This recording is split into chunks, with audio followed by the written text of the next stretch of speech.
Welcome to Building Your T-Shirt Empire, powered by ShirtAgency.com. Get ready to take a trip inside the apparel industry for the best tips, tricks, and interviews. And now, here's your host, Cole Lundstrom. All right, day three. Day three. Quick update. What did you accomplish last night? What did I accomplish? Lots of thinking. Cole gave me more homework to make custom pages for different markets. So I did that, like a special page for Portland, special page for whatever, churches, Vancouver, city of Vancouver, or different markets, and yeah. Cool. So today we were going to do some structure stuff. So right now, how many people are there? How many people are there is technically 2, and then part-time workers, another 2. All right, so I'm going to steal from the Made to Make It Ryonet book that Ryan Moor wrote. For everybody who's listening, this book is great as far as giving you step-by-step instructions on what you should be doing. It's just pretty much, I mean, you didn't read all of it yet, right? Yeah, I didn't read all of it yet, but... You hadn't even thought of this stuff? Yeah, but as I've been going through it with you, there's some really, really good stuff in there that I have to change about my business. Big things. Yeah, so let's look at your organization. There's some basic concepts that you need to be addressing. So, like, there's an owner. Who's that? That would be me. All right. Who is doing your accounting? I am. All right. Who is the production manager? Like, who's actually in charge of overseeing the production of a product? That would be Mark. That's Mark? Yeah. All right. So, production as in printing. Yeah, actual counting, production. Yeah, the Mark. So that's Mark's role. Yeah. And then within the production manager, when you're hiring people, you're going to need a print lead, a print helper who's pulling off, and somebody who's doing, like, end of the dryer quality control. So that's all Mark. That's all Mark. Just a long line of Mark. Just a long line of Mark. Okay. And then who's handling artwork? How does that work in your business right now? That's me. So what do you do? So what do I do? So as simple as it is, I get an order or get a quote. Once they approve the quote, I get payment or they need artwork before they want to make payment. I make the mock-up, I send to them, approval, payment, goes off to Mark. So who made the films? I did. So Mark gets it with finished films and finished mock-ups. Yep. So that happens how quickly after an order is paid for? Not very quickly, but as fast as I can. I mean, what's the hang up there? Is it because you can't do it, or is it because you don't want to, or? No, just I can't do everything. You know, I'm trying to. I mean, for accounting, I do all the accounting besides filing my taxes because I feel like somebody else can do that better than me. Yeah, I use Bench. That's amazing. If you want to use like a service. Okay. Well, I go to this tax place in Vancouver, but I mean, if Bench is better. Well, the difference between like a tax place and Bench is like year round. So it's a bookkeeping service. So they're like working with you monthly every year. Oh, okay. And then when you file your taxes, everything's already like flawless for your tax guy. Oh, wow. So okay. It's kind of like instead I just use QuickBooks right now. Which is probably fine right now. But we ultimately went with Bench because like there's actual bookkeepers working on your items. So like if you make your QuickBooks kind of sloppy at some point later on, yeah. Then but they take care of that for you? They literally go through every single dollar you spend and categorize it properly. How much does that cost? Well, mine is now up to like probably $350 a month, but their starter plan is, I don't know, maybe $99 a month or something. Their starter plan, it's based on amount of money that they have to manage. That would save me a lot of time. If it would save you hours, because you're like categorizing your own expenses. Exactly, yeah. They do all that. Yeah, and they have systems in place to like learn. So like let's say you buy from S&S Activewear, they know what that is, that it's a cost of good expense, and it gets categorized properly by them.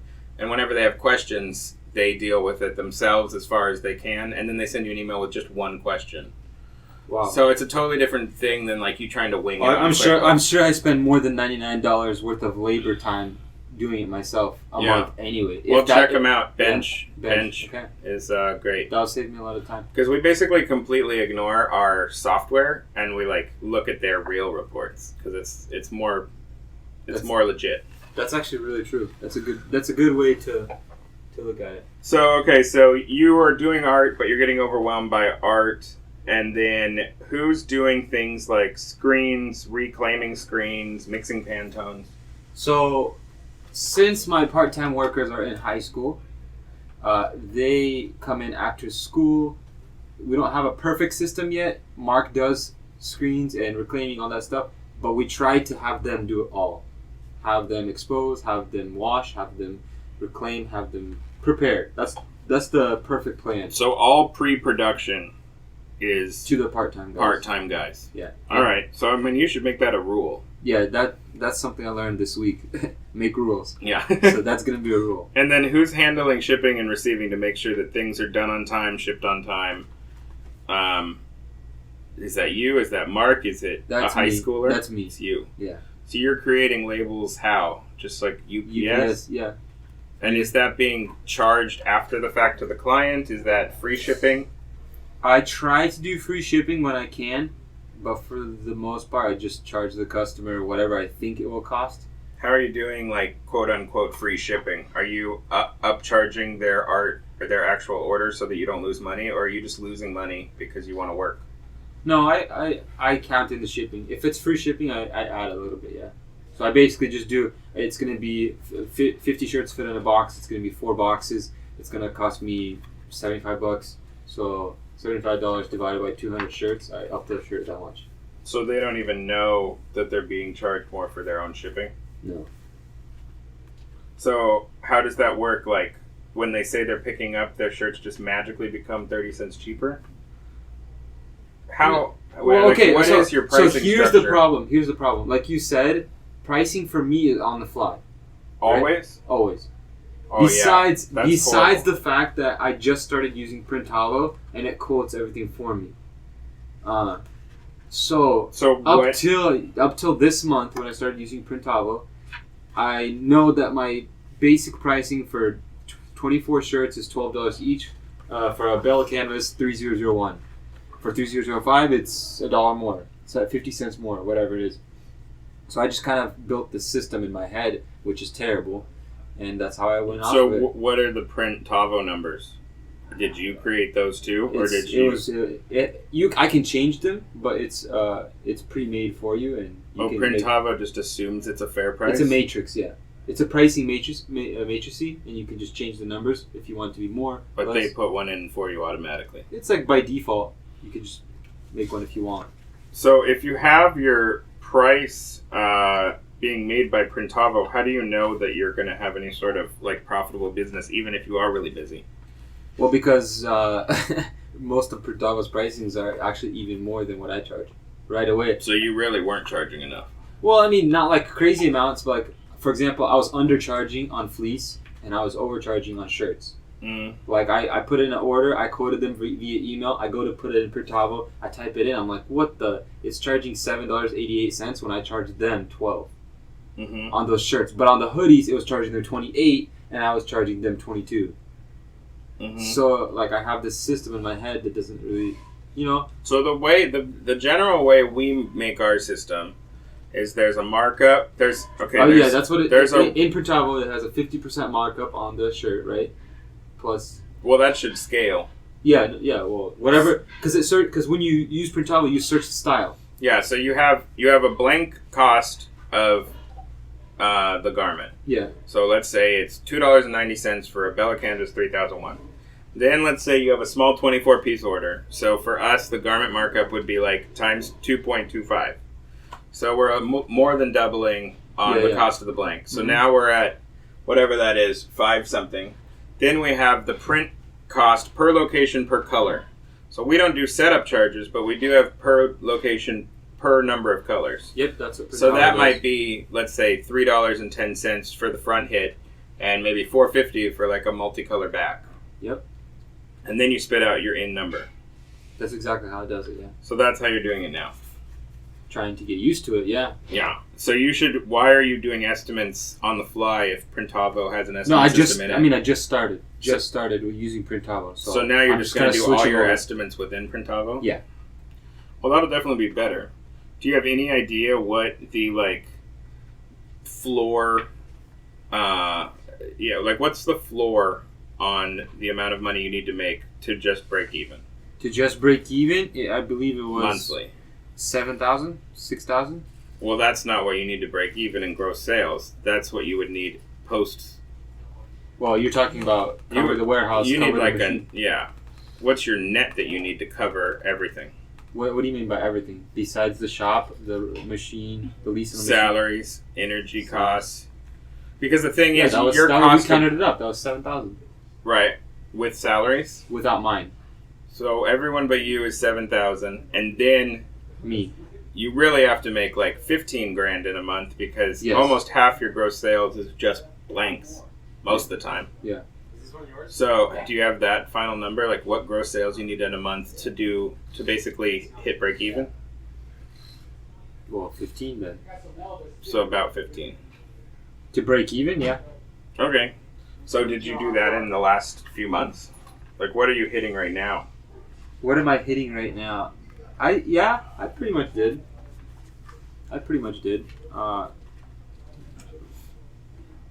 Because you definitely need to have like some blatant sales goals in place so that you don't feel like you're winging it. No, I mean you should- I personally aim for 20,000 every month. That's my goal. Mhm. Do I get there every month? No, not always. But that's my goal. That way I walk away with something and the business is not failing. All right. So let's look at how you're going to present the company publicly. Essentially, like, what is your target demographic going to be? So, if we look at the customer profile that you're attempting to go after, who do you think that is? I think first target market would be churches. Okay, so I've done a lot of business with them in the past. going deeper than just churches, what is the age of the person who is buying for? From a church, Yeah, the buyer for a church. 20 to 30 years old. All right. Gender? Gender would be female. What about potential income?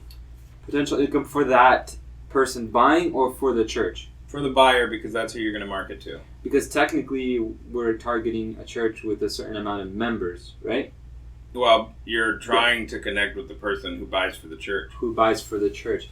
Well, Because that's how you're marketing largely. I would say that's hard to say, but because the way that it works is if they work for the church and they get a salary for the church, it would be less. But if, for example, one church that I'm thinking of, the husband has a fire sprinkler company that's probably doing way more than $1 million or $2 million, and she, as a stay-at-home mom, and she works, and she just really likes design, clothing, stuff like that. So that's what she does for the church as her free time. Well, we're thinking broadly, though. Thinking broadly, okay.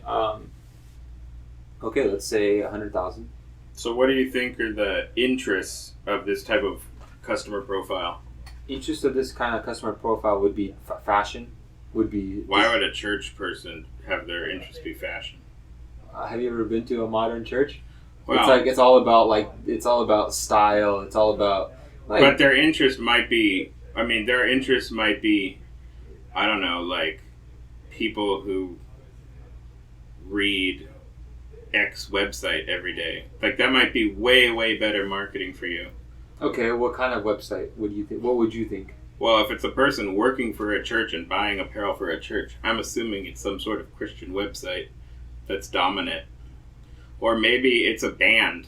Like, maybe there's a band right now that is especially huge in that scene. So marketing to people who like that band automatically gets rid of everyone who's not a Christian. Okay. Or maybe it's... so some of the top Christian bands that I could think of: Hillsong, Bethel Church. Mhm. They have a big band. SEU.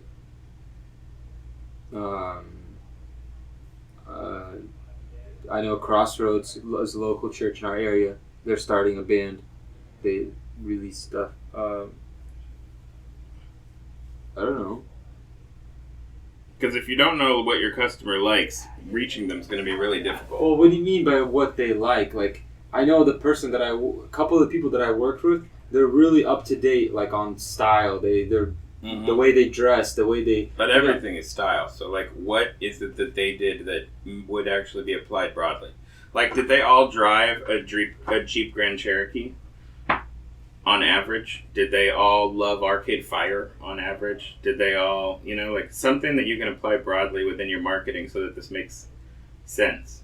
Because what you're trying to do is find more of a similar person. That makes sense, but that's kind of difficult. I don't know.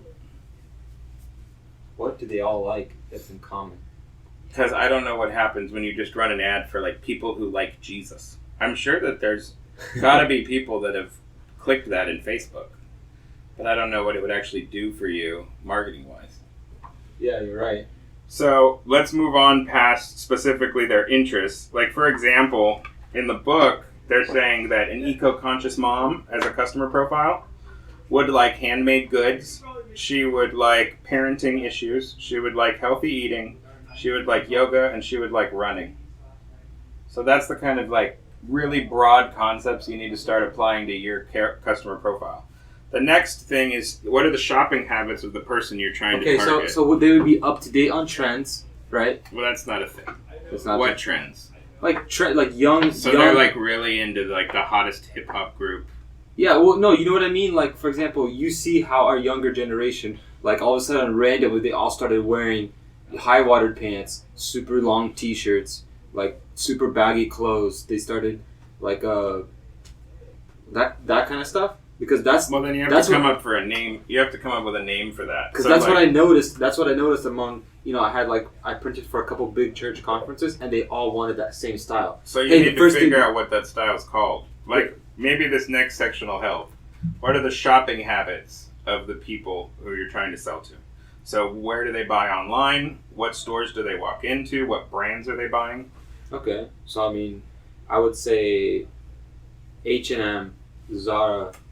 What other stores? Topshop, maybe? Topshop, definitely Topshop. ASOS online, a lot of there's stuff there. That's more girls though. There's definitely. I mean, those are 4 good ones. But do you see how you're building out like a customer profile besides I want to sell to a lady who works at a church? Yeah, no, definitely. Communication preferences. What would be the best way for you to reach them? Should you be reaching them in person, email promotion, digital promotions, at festivals, social media? What do you think is the best way to reach out to these people marketing-wise? All of these people are really into Instagram, into Facebook. They're into... they would probably Google ideas for designs on Pinterest a lot. Because Pinterest would have all the most trendy kind of designs. So you could do Pinterest ads, Instagram ads, shooting towards this demographic, this income, and who like these stores. All right, so you've got kind of a basic concept of who you would target. Okay. Now the question is, what are you going to offer them that matters in any way? Because everyone prints T-shirts. It's like a commodity, basically. Yeah, exactly. So you're trying to figure out why you're more important, or you're offering more value to people than everyone else. So a lot of times they come to me and they ask me right up front, can you do these kind of styles? And I'm like, of course. So that's something that they all come to me because they can't find those styles anywhere else. So you would say that the question is, what's important to them in a product or a vendor? And you would say unique, trendy styles? Yeah. All right. I would also say if it's a church or if it's a conference, they're Christian-based, obviously. So am I. So they could kind of relate in that sense. What else? What would be another thing? Do you think that eco-conscious brands would matter? So selling something like an all-made shirt that has recycled polyester and organic cotton? Yeah, definitely a good idea. That's a lot better than trying to sell Gildan 5000. No, they have never ordered anything cheap. Yeah, so offering things that are good for the planet. So you could say that you are offering products that are good for the planet, that are trendy, and that, what's another differentiator? Good for the planet. That's actually a really good one. Offer like organic stuff. Another thing would be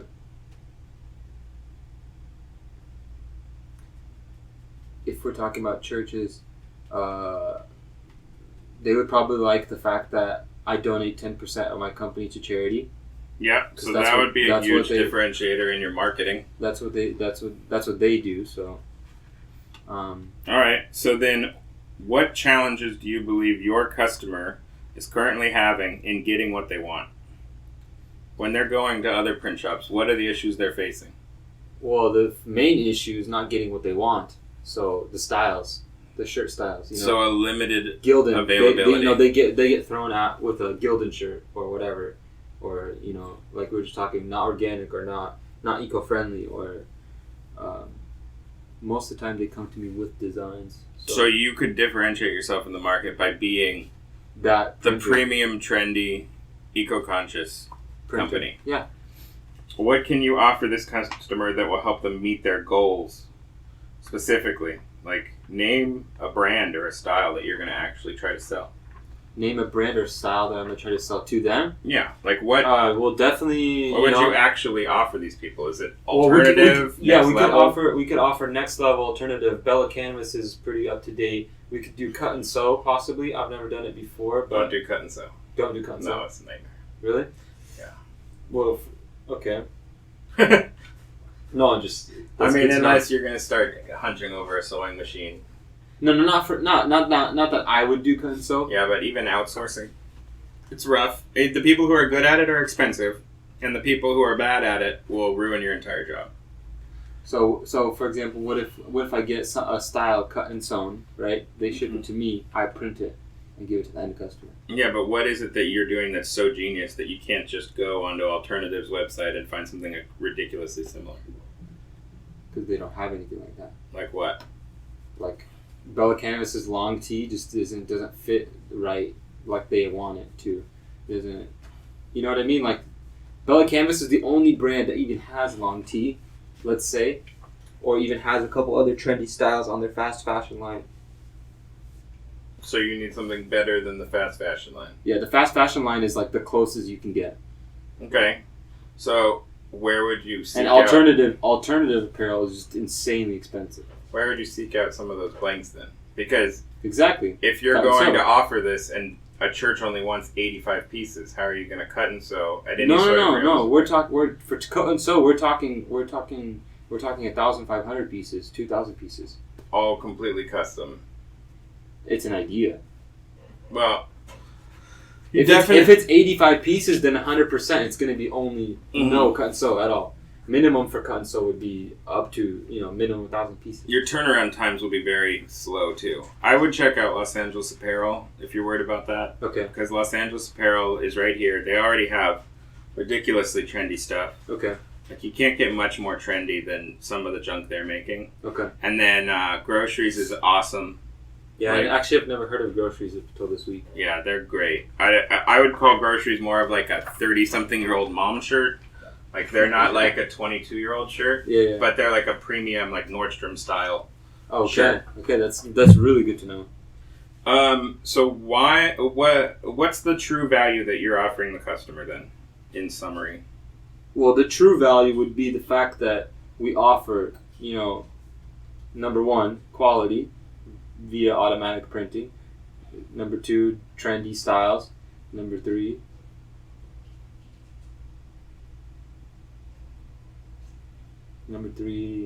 maybe sustainable items. Yeah, sustainable items, eco-friendly. Okay, so how in the world are you going to actually market this? Well, Facebook does an awesome job of asking you a million questions, so we just put in. But I mean, for example, if you have to write this out so that somebody in a little paragraph understands that this is what you're offering.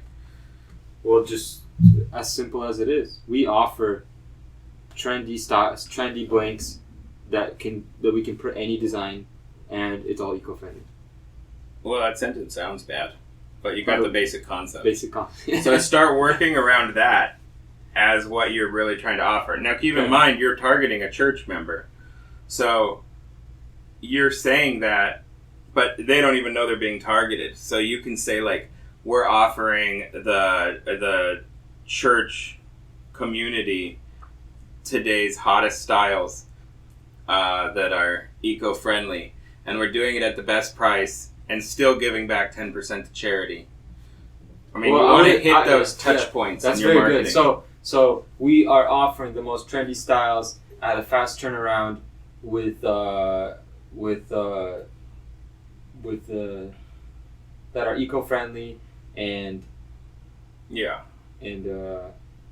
what else did you say? I don't want to be cheap because that stuff is not cheap. The apparel is not cheap, so we can't be cheap.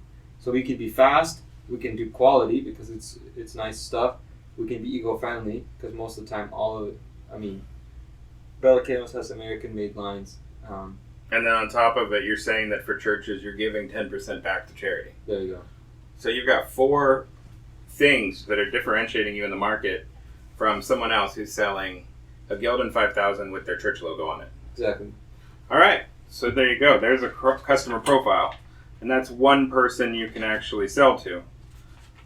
So what do you think that would look like for a different customer profile? I mean, you're not going to be only a church printer. Who else would you be interested in targeting? Who else would I be interested in targeting? I would say I've seen a lot of construction companies. Let's say just basic anything that has to do with contracting. So foundation, framing, roofing, siding, just all this different stuff. I've seen big companies in those areas. Electrical companies are big. They order, once a quarter, a couple 500 shirts or whatever. I've seen companies that do that. I have yet to get one of those contracts, but that would be a good company to target to. Somebody to target in that company would be probably HR, right? Okay, so what does the HR person in that company look like? The HR person in that company is probably most likely female. She has two. Why would HR be buying? Doesn't HR do purchasing? No, it's human resources. I for some reason I've always heard. They're like, hey, because I emailed one company and they're like, yeah, just contact HR and see if you can get in. Normally there's like an actual purchasing person if it's big enough. Okay, so we contact somebody in purchasing. Somebody in purchasing would probably want, their market would be a cheap, durable T-shirt that lasts, that has their company logo on it. So that would be definitely a Gildan heavy blend. If you wanted to go a little bit better, maybe like the American-made, what's that brand called?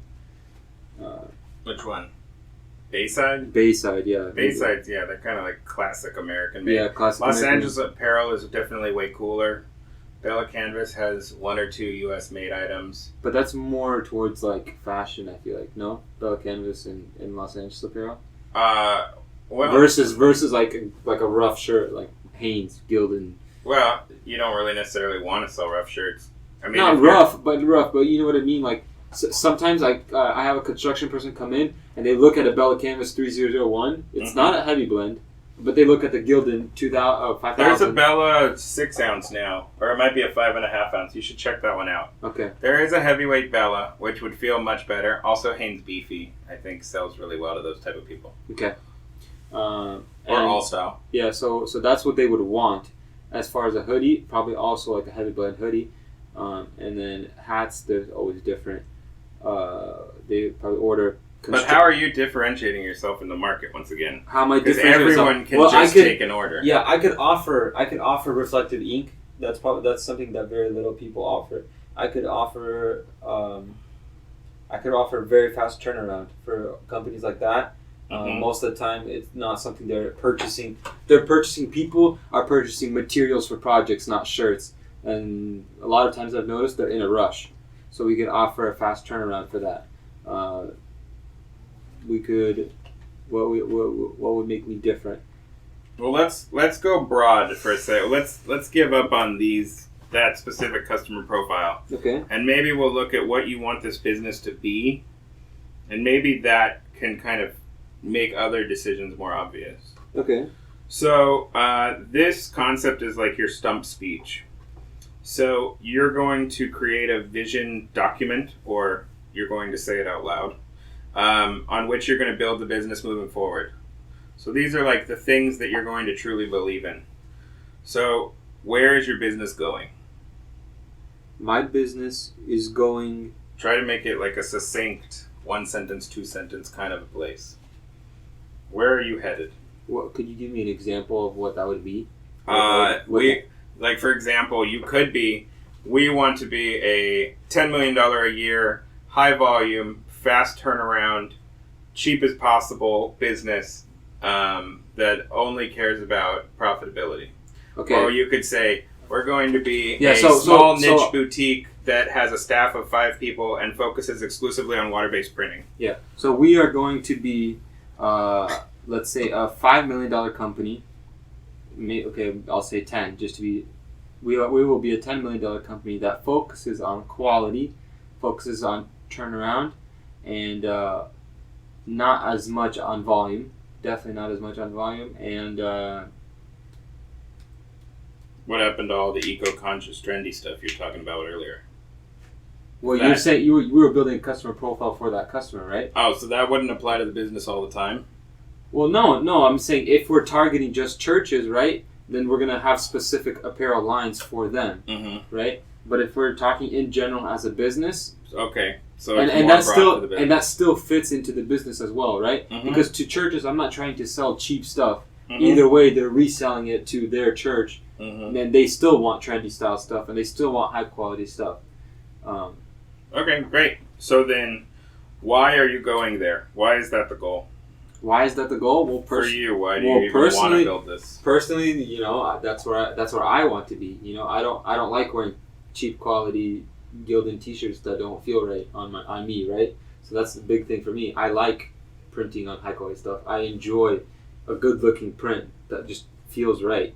But why build a $10 million business? Why not build a $500,000 business and chill out at the beach? Because $500,000 is not enough to chill out at the beach. Yeah.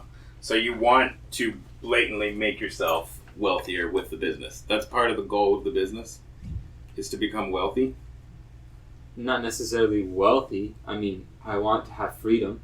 Right. I'm not trying to go out and buy a Lamborghini and an Audi and just show off. So you're trying to create a lifestyle with the business? Yeah, I'm trying to create a livable, enjoyable lifestyle where I'm not stressing constantly, where I can, you know, if I need to, I can leave work a little bit earlier. If I want to, I can go out on a vacation more than 14 days a year. You know, if I want to be at my son's whatever, something in the morning, you know, I don't have to be at work for that. You know, I can spend time with him. All those kind of things. All right. So who are you going to take with you? Who are you going to build this business with? And since there's only one other person at the moment, who do you want those type of people to be when you hire them? Okay, so who could I see on the team? Well, I definitely hate negativity, so I want positive people who see my vision, and people who are honest, have integrity. You know, like, is that kind of what you're asking me? Which way? Yeah. That's kind of. Yeah, I mean, if you don't know specifically who you're going to partner with, then that makes sense on a broad level. So, how in the world do you actually plan on getting there from today? I mean, it's very simple as it is. You know, I was kind of struggling, and so I reached out to someone like you, who's a lot more successful than I am, and exactly that way, just day by day, take it and get more advice, figure out ways, you know, and obviously just. I don't want to I didn't want to come to LA just for myself, right? I want to help you too. So that's why I offered, you know, if you need extra help, you know, let me help you. But on a more broad scale, build. Just build. build, right? I mean, build a plan. Do you have a plan in place, like a 5-year plan? Do you have a way that you have actually written down that says, this next year we hit 750,000, the year after that we hit 1.5, the year after that we hit... Yeah, very, very short and simple. I wrote down numbers.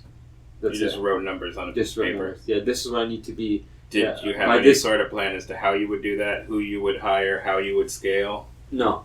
They're just kind of like dream numbers, I guess. It was more like I wrote down, hey, by this time next year, I need to be at these numbers. I'm already, it was all the numbers are on paper, but the ideas were in my head of, I'm printing right now for X amount of construction companies, X amount of churches, X amount of businesses in general, and if I 2x that, let's say 3x that, I want to print for 3 times more churches, 3 times more construction companies, stuff like that. How can I do that? A lot of times I had construction companies come to me for just shirts and hoodies. They also wanted coats, which coats most of the time need to be embroidered. They also wanted hats, which most of the time need to be embroidered. So I took that on. A lot of times construction companies needed lawn signs to put in front of their projects if they're building a house.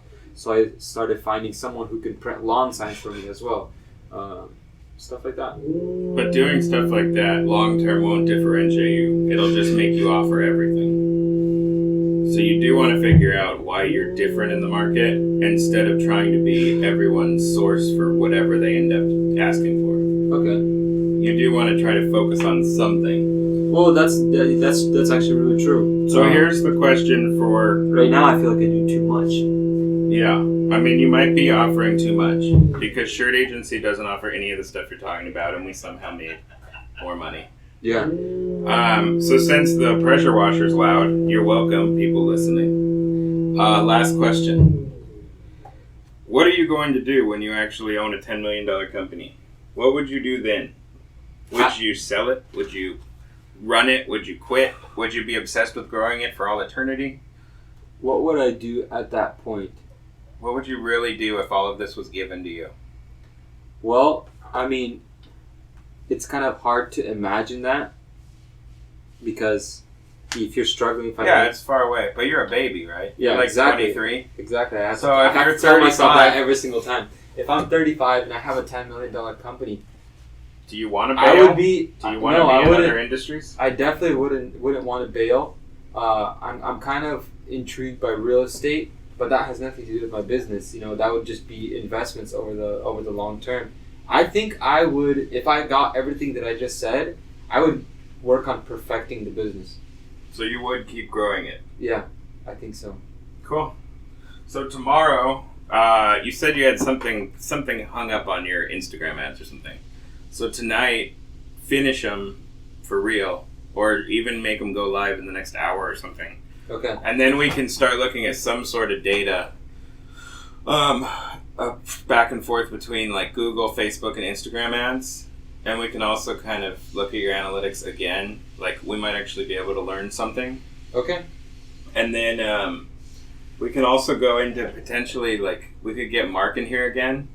And we could figure out what's going wrong with your like actual workflow that's screwing up your speed. Because when we first talked on the first day, you would talk about having 5 jobs and being stressed out. So we need to go through that kind of more detailed to figure out who's screwing up what, and if you need to hire, if you need to change your process. We can go into that with him because he'll have more insight than just you alone. True. That's a good point. Yeah, that's a good idea. Cool. So for everyone who's still listening, have a good night.